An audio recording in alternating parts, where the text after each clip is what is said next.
This is Igor, the friendly egret, who's been coming to my dock for perhaps 10 years every summer. And she'll even come when she first comes to walk right in my house. This guy, that's his perch up there. We call him Spider. He's great at catching everything in the air. Here, Spider. This is Don Reepe's New York City backyard, the Jamaica Bay Wildlife Refuge. And you can see the plane coming into Kennedy Airport. And you have a nice train coming over the bay.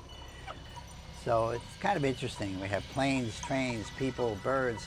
So this is a true urban refuge. And the challenge is, how do you manage an urban refuge? It's not easy. Don took us out on his boat to explore the fragile salt marshes here, the kind of marshes that once flourished across New York. I just think the marshes are beautiful. There's emerald green in the middle of the bay. And this is a terrestrial plant that's adapted to salt water. So it outcompetes anything else out there. But it is perhaps one of the most productive habitats on the planet.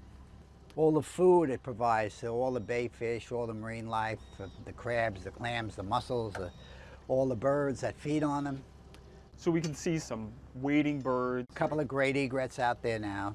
I also see some oyster catchers. And do migrating birds come through here at all? Sure, yeah. And they rely on these stopovers. Even if they don't breed here, they need these areas to stop and feed and rest on their way north and south. So it's a whole pageantry of different groups of birds that use the bay. But is there an issue with all this happening right next to the airport? Yeah, oh yeah. The birds and the airplanes Yeah, right next to each other. birds and airplanes don't mix too well. They'll use pyrotechnics to scare birds away, like cracker shot, things like that. Yep. And lethal take, if need be. It's not nice, nobody likes it, but, Right. When you fly out of Kennedy Airport, you want to make sure that they're doing everything they can to make it safe. You talk about the good, the bad, but I want to show you the ugly.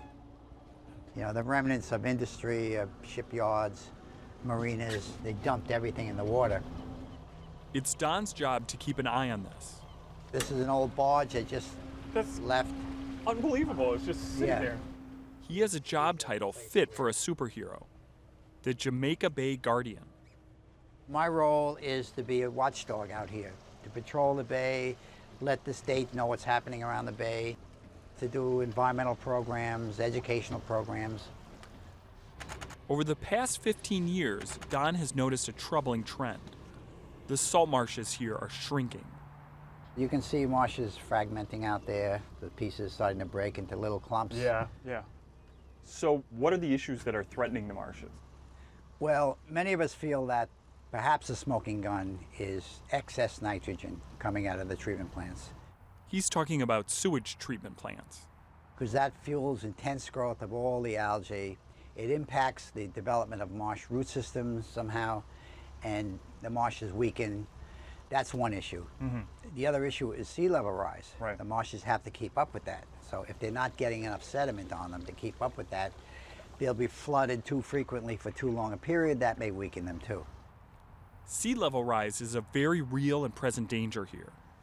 In 2012, Don and his neighbors were hammered hard by Hurricane Sandy.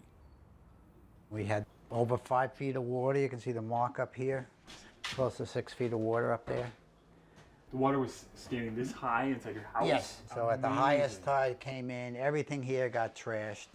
How did the neighborhood fare during the storm? Well, I think a lot of people had been flooded the first time ever in their lives. So it was a shock to the community. But people rebuilt. People want to live on the coast. They want to live here. They were born here. But, living on the coast these days is precarious. And that goes for the creatures living in Jamaica Bay too. Like this little guy. When the amount of marshes in Jamaica Bay is declining, like it is right now, the amount of habitat for terrapins is declining as well. The turtles that we work with here are diamondback terrapins. So it's the only brackish water turtles in North America. It's a really, really thin strip of habitat that doesn't go very far inland and doesn't go very far out in the ocean. So our population has declined by over 50% since 1998 when we started studying them.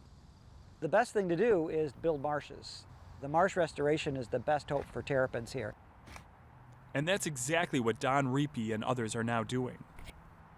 This is Ruler's Bar Marsh. It's about 10 acres. It was a severely eroded site. All of these plants are put in individually. The first year we had 88,000 plants that we put in, but this one filled in nicely, so this looks like it's going to be a success. We want to continue with this, you know, we're going to move on to the next marsh and the next marsh in hopes that we can stabilize the bay. So this marsh is sort of spread across right in front of your house. Is this protecting your house from storms? Oh yeah, sure.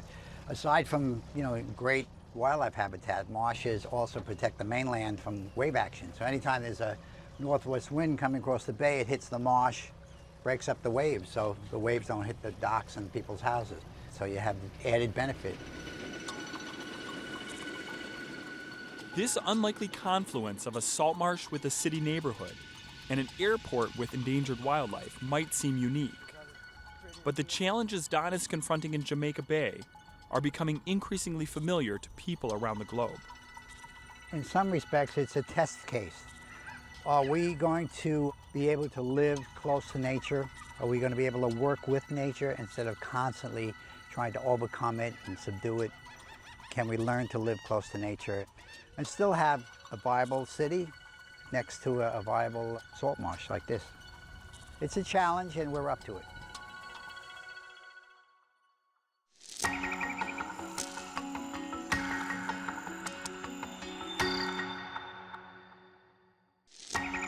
Urban nature is made possible in part by the following: